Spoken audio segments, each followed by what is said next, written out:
So today I'm going to talk about unranked lightweights. As we all know, the top five in the title picture is currently a mess. First off, top two though, he's currently acting in marriage story, which is like, okay, never mind. Like top two though, I hope that we can get our wife back and hope we can have custody of our children. Anyway, the K-Chief is Pimlet. Nobody wants that to happen. Amen. He's currently stuck in the forest, waiting for a title shot. So yeah, and also there are hundreds, millions of lightweights that are banging to the door to enter the rankings. But some guys, Michael Chandler, Moicano, they're like, no, I want to stay in the ranking, man. Like, you okay, Michael Chandler, your last win was against Ferguson and Moicano. Okay, fine, he can stay. But like, there's still a lot of unranked guys who are better than both of these dudes. So yeah. So today I'm going to talk about most of them. I'm not going to talk about like every single one of them because like that's at least like 50 guys. So yeah, so at least I have 24 guys here that I'm going to talk about. So I'm going to rank them by 5 stars. So 1 star being the worst and 5 stars being the best, obviously. First off, we have Chris Duncan. He'll be fighting Terrence McKinney at 323. Okay, so he trains in American Top Team with Dustin and all those guys. So his fighting style is basically, okay, imagine Dustin, and imagine he lacks any defense, but has an iron chin. So that's basically Chris Duncan. I gave him 4 stars mainly because of the Rebecca win. Because before that, his wins aren't really that impressive. Even though he won impressively, he's like, those names aren't really big names. But Rebecca, that's a really good win. And he showed that in that fight, he showed that he wasn't just a brawly boxer. He showed that he can has different game plans, because in that fight he used elbows to cut up Rebecca and made him look like he's from a ghost side. So yeah, okay. So his only loss is against Manuel Torres, which is not a bad loss. Of course, we will be seeing Torres later on in this video. So yeah, I can see Chris Duncan being in the rankings, but at the same time, I don't think he can go up to the upper echelon because he's still too brawly and lacks defense. So I think he's picked maybe at around top 11, at 11, 12 spot. Okay, anyway, speaking of Terrence McKinney, next up we have T-Rex Terrence McKinney. So okay, it feels like Terrence McKinney will forever be, it feels like he'll forever be unranked, or never on top of the division, because he keeps rushing the fight. Even though it's super entertaining, he keeps rushing the fight. He is the poster boy for prospects who has high power but low patience. He will finish you in the first round, but if he doesn't, then he'll gas out and get knocked out. That's what will happen. His chin is nothing special, and his gassing is absolutely horrible, but at the same time his power is crazy. Every single one of his wins are in the first round. So yeah, but still, I think he still loses to Chris Duncan, because his only wins are against bums, and his 2 best wins are against a prime Fravola, which okay, that's a good win, but you can argue that's a fluke, but still that's a good win. And not still out of his prime Fedeziem, which Fedeziem, you see him later on this video, and he grows to be a great fighter. But still, I think Terrence McKinney, if he actually be patient and stuff, I can see him being at the top of the division. So yeah. Next up, we have Mateusz Rebecki. This guy is an absolute dog. He came straight out of the prehistoric age. He's like a straight up ape. He's not even an ape. He's a freaking troglodyte. That's how much of a dog he is.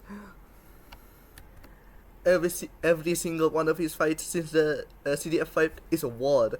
His face tissue is thinner than the entire Wicked cast. That's how thin.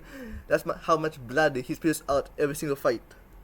I think that if just after the Orobai fight, I think he's definitely 4 stars. But he's currently on a bad streak, 2 losses. But even though those aren't really bad losses, most of those were fight of the nights, clearly. But I don't think he's 4 stars. Maybe because I don't see him going to the rankings. Maybe forever stuck at the top 20 range like that. Next up, we have the fighter who fought Rebecki in his last fight, Ludwig Klein. Okay, his boxing is super crispy. Not McDonald's crispy, classic Ma and Pa crispy. That's how good his boxing is. like his combinations, his counters is like stupidly good. Like his ability to switch from focusing on countering and focusing on pressure is like amazing. Like if he is fighting against a guy who just wings things like Rebesky, he will like just come to you and find and like target shot. But if you like mostly like a wrestler, he will like pressure you, so he can, so like the wrestler can find the takedowns. He lost to Gamrot, which is not a bad win at all. Like before that, he went like on an absolute generational run in like the unranked, and it's not like random jobbers. It's like guys like Mendes, Mason Jones, Thiago Moises. It's like it's really good. Even though he lost to Gamrot, I think he's still a 5-star prospect, and like I can see him being in the top 5 range. Okay, let's go through this quickly. Okay, we have Nurolo Aliyev. He fought at the Qatar card against Shamrock.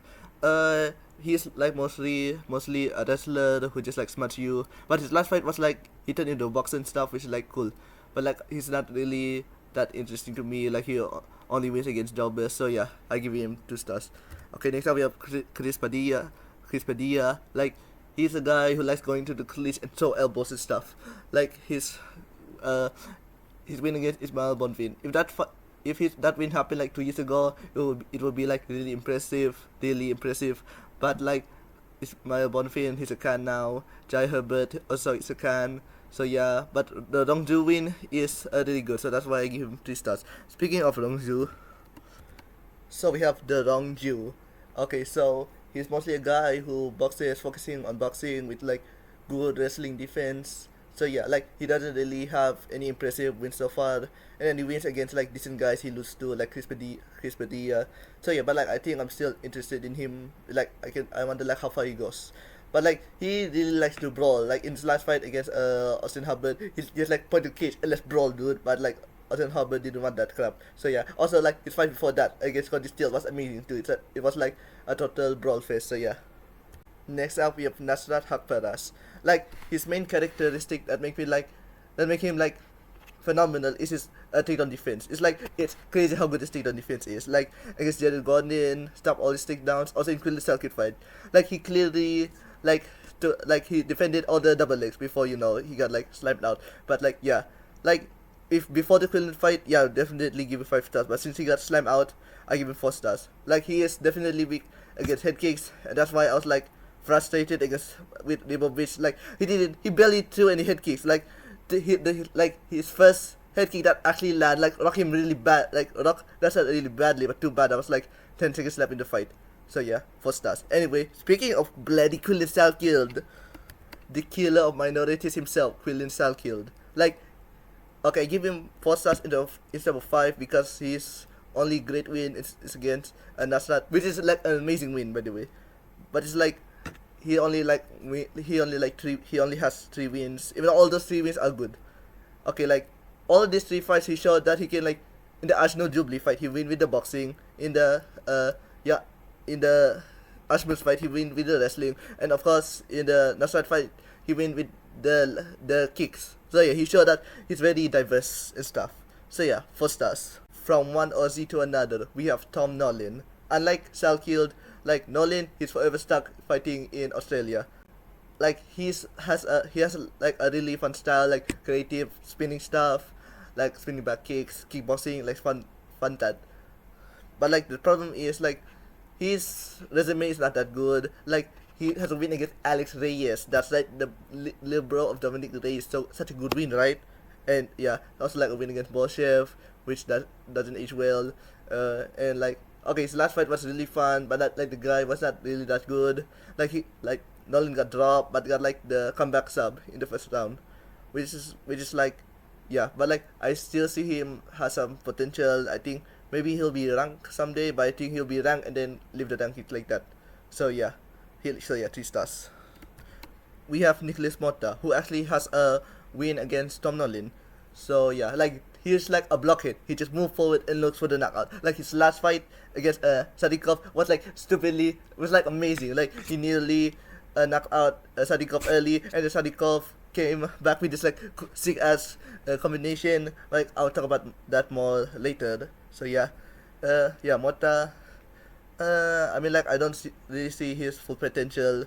Like he just like I mean, he's just like a blockhead. Like he like tries looking for the knockout, and like all of his losses are like he can slime out bad in all of his losses. Even though like all his victories are like all his wins are good, but like it's not really high resume opponents except for Tom Nalin, of course. So yeah, 2 stars. We have Nazim Sadikov. Okay, he's a really fun kickboxer. Like he has really quick. He's like very fast, really quick kicks to the body, head. He also like has a lot of heart from the boxing fight and the motor fight.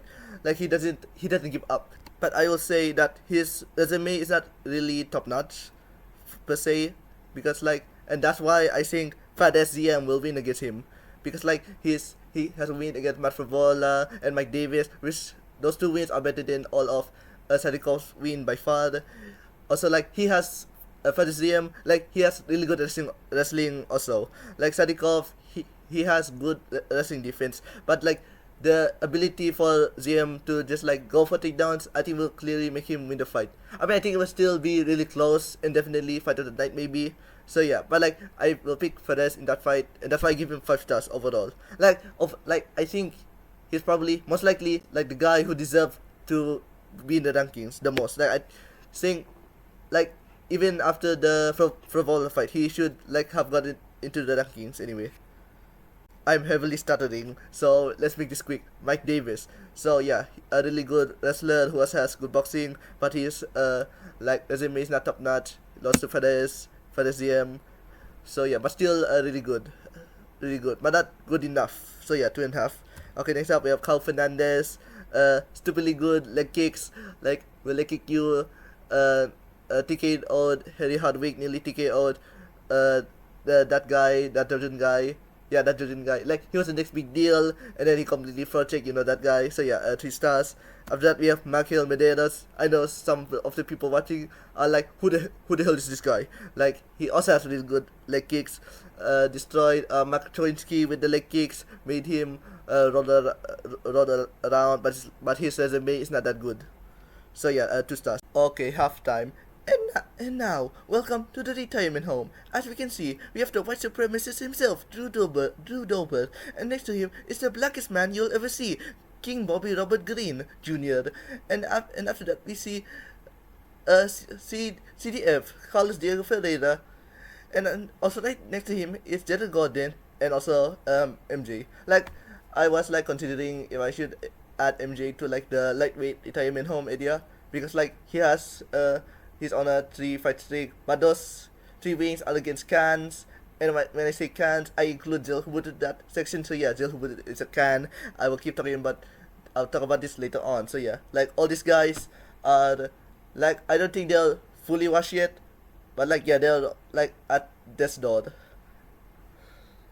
Next up we have Mason Jones, who originally had a stint in the UFC. After that, went to Cage Warriors and then went back again to UFC and fought against James Stevens and had a award, but somehow didn't get fight of the night. And the next fight got fought Balaji Oki in Paris and had put on an absolute banger. Like Jones got dropped early and then dropped Oki later on in the round and then finished him in the second round. Which okay, anyway, Mason Jones, he has like a lot of heart, a lot of comeback energy. If he loses in the first, then he'll most likely win in the second and third. So yeah, but like I feel like I don't really see much potential from him. He has good boxing, good wrestling, but nothing elite, Like even though he has a lot of heart, I don't think he'll make it that far in the rankings. So yeah, 3 stars. Next up, we have Chase Hooper, who made us think that he was Charlie Olives 2.0, but then he got knocked out. So yeah, like he went on like an absolute generational run, but then we all realized that he wins against total bums. So yeah, which is sad. Like, so I give him like 2.5 stars overall. Next up, we have Alexander Hernandez, who submitted himself in every single trash talking go wrong video with the Donald Cerrone fight, and after that he went on like a Jesus style rebirth. Like even though he still had some losses, he's currently on like a really good 4-fight win streak. Like okay, his 2 fights starting the win streak are like pretty boring, but after that he knocked out Chase Hooper and then knocked out CDF, which is a really good win. So yeah, So yeah, I think he has a lot of potential. I think he defeats most guys in the top 15 of lightweight. So yeah, like it's weird to call him a prospect. It feels like oh, pros Alexander Hernandez. This is like a completely different version of him. So yeah, 5 stars overall. Next up, we have Rafa Garcia, another guy that I feel weird to call a prospect, but like he has a win against Jared Gordon, which is like one of the best wins to get for an unranked fighter. Because like if you have a win against Jared Gordon, that automatically makes you a guy like top 20 range like that. But like his other wins are not impressive at all. Like yeah, like you for some random bumps. So yeah, like he lost to Grand Dawson. He also lost to Nasrat, which like okay, but like he is like still he's like still a really good boxer who can like switch up things. Like in the Grand Dawson, no, not no, the Jared Gordon fight, he in the third round. Like he struggled in the first and second. In the third, but in the third, he used elbows more, and then he knocked out Jared Gordon. So yeah, but I still don't see much of his potential. But like purely just because of Jared Gordon win, I'll give him 3.5 stars.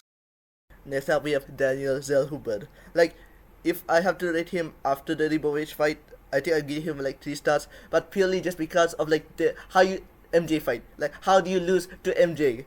It's not even by fluke. He just got outclassed. Like, you didn't get caught. You got outmatched. That's what happened to you. Like, I'm contemplating to give him 1 star, but like, never mind. Wait first. I changed it to 1 star purely just because you lost to MJ. Like, how do you lose to Michael Johnson? Like, I know his wins are like he's just like he wins out. His wins are mostly by fluke, right? And then you lost to Michael Johnson. How does that happen? So yeah. Anyway, now saving for best for last. My god, Esteban Ribovic. Every single one of his fights are banging. It's a banger. Like his last three fights are fight of the year contenders. And like his Hubo fight was my fight of the year for last year, and the Brendan fight is also definitely top 5, and the Nasrat fight is a top 10. Like I do feel like ever since the Zell Hubo fight, I feel like he's kind of devolving. Like in the Zell Huber fight, he didn't really throw any head kicks. In the that's right fight, he completely forgot the body shot. Same with in the Brandon fight. But like, dude, I still love this guy. He just come forward, strike, like say, "Oh, you're paused, never mind. I keep striking like that." Like, but I do feel like he still like he loses to most unranked guys. Like I think he loses to like Sadikov, Fadesiam, uh, Torres, like those guys. Like if you have power, I think I think it's easy to call him out. But like still, he still has like a really good chin. Like just keep moving forward. Really good athleticism. So yeah, I love this guy. Okay, yeah, that's pretty much it. So yeah, I. So overall, if you're not convinced that unlike like which are stuck, then I don't know what to tell you. Like I haven't even mentioned guys like Marvin Naimov, Myron Santos, like those guys. And look at close. I haven't even talk about those guys yet. So yeah, like later on, 323 has a lot of lightweight prospects going to fight. So yeah, I'm excited for that. So yeah, overall, yeah, that's pretty much it. Goodbye.